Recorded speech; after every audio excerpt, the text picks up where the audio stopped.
Welcome back to the channel.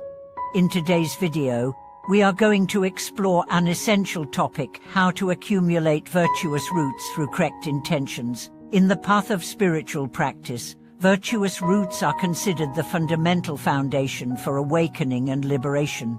Many people believe that virtuous roots are something innate or merely depend on the good deeds and merits we perform.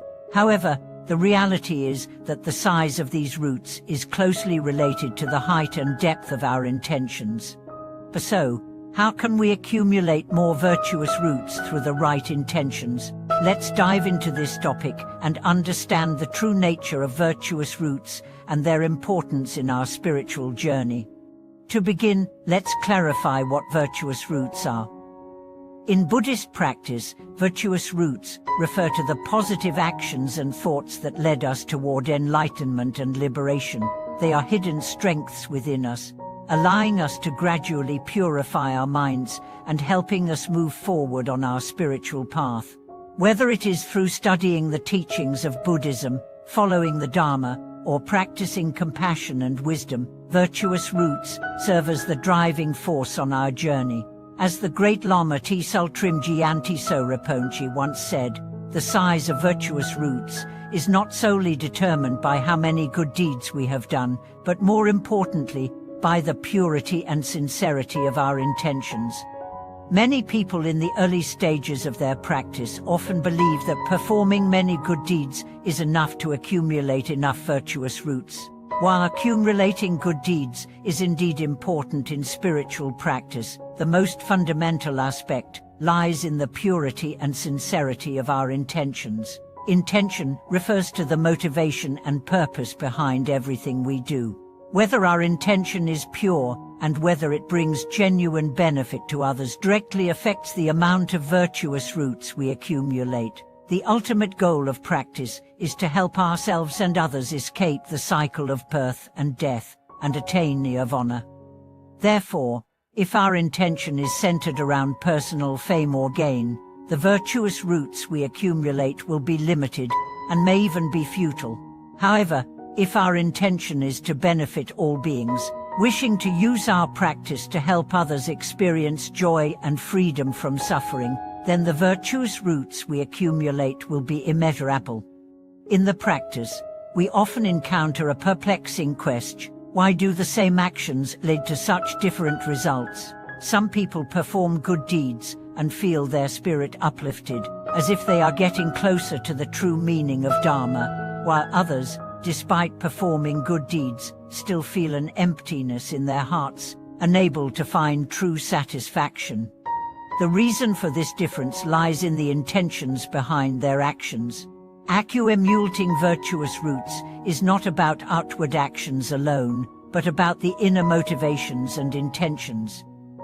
It is like planting a tree. If the seeds are planted with sincerity, the fruit will be abundant and sweet.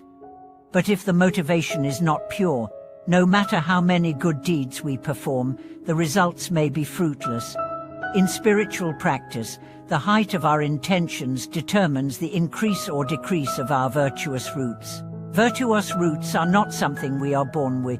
They are gradually accumulated through constant intention and practice. If a practitioner's intention remains lofty and pure, their virtuous roots will continue to grow, ultimately leading them to Buddhahood. On the other hand, if the practitioner's intention is centered around personal gain or only for temporary rewards, the growth of their virtuous roots will be limited and may even stagnate at some point. By cultivating pure intentions, we not only accumulate virtuous roots, but we also gradually transform our character on the spiritual path. Those with sincere intentions can more easily overcome obstacles in their practice because their goal is noble, aimed at benefiting others. However, if we only care about our own gains and comforts, no matter how many years we practice, we may remain stuck on the surface level and never reach true enlightenment. Many people might still have a superficial understanding of intention, thinking that merely performing good deeds like giving, keeping precepts, or chanting mantras is sufficient. In truth, true intention goes much deeper. It is not only about the motivation behind the actions, but also about the attitude and mindset with which we approach everything. When we truly center our actions around the welfare of others, let go of self-centeredness, and put the benefit of others first, our virtuous roots will accumulate and grow rapidly. With a pure intention, our actions, speech, and thoughts will align with the teachings of Dharma, leading us to a higher level of spiritual practice. Of course, in actual practice, we may encounter many trials and difficulties. These challenges are not obstacles to our path but tests that refine our intentions, helping us see our motivations more clearly. Each challenge is an opportunity for us to identify our shortcomings and enhance ourselves. Thus, the path of spiritual practice is not always smooth. It is through repeated setbacks and challenges that we gradually purify our hearts and accumulate more virtuous roots. Spiritual practice is not merely a set of techniques but a force that comes from deep within.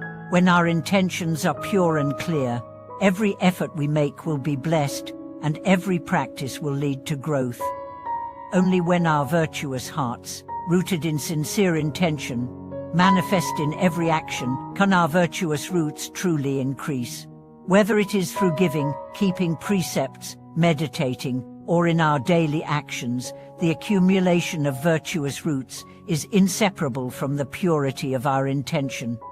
Therefore, as Tsol Trimji Antiso Raponji emphasizes, the growth of virtuous roots is directly linked to the purity of intention. Every act, every effort, is transformed into deep virtuous roots through pure intention.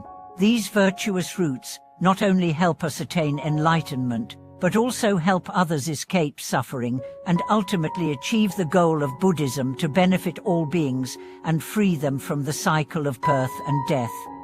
Thank you for watching today's video. If you have any thoughts or reflections on the relationship between intention and virtuous roots, feel free to share them in the comments below. Don't forget to subscribe to the channel, like, and share this video with your friends, so more people can walk the path of spiritual practice together. See you next time.